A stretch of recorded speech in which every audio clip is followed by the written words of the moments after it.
আমাদের বাড়িতে এই সকাল সকাল দুই ভাই মিলে কোনো একটা স্পোর্ট খেলছে।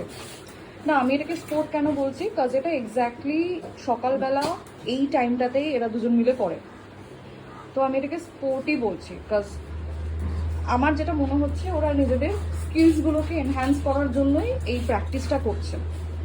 কেউ কাউকে খুব খেয়ে নিচ্ছে না, কামড়ে ফেলছে না, কিছুই করছে না, জাস্ট এটাই করে যাচ্ছে। ও ওকে মুখের মধ্যে নিচ্ছে, কামড়াচ্ছে, ও ওকে ধরার চেষ্টা করছে, এটাই স্পোর্ট।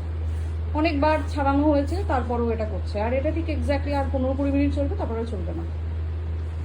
সব থেকে বড় কথা, এত প্র্যাকটিসের পরেও কিন্তু দুজনের মধ্যে একজনও, মানে আমাদের বাড়ির লোক, মানে এদের মালিকদেরকে কেউ প্রোটেক্ট করতে পারে না।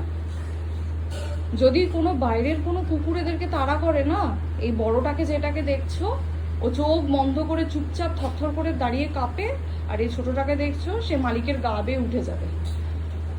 এটাই হচ্ছে, মানে তাহলে কি লাভ হচ্ছে এত প্র্যাকটিসের? কোনো লাভই হচ্ছে না। রোজ সকালবেলা শুধু এরকম প্র্যাকটিস করছে, ডিস্টার্ব হচ্ছে, হয়ে গেছে খালা।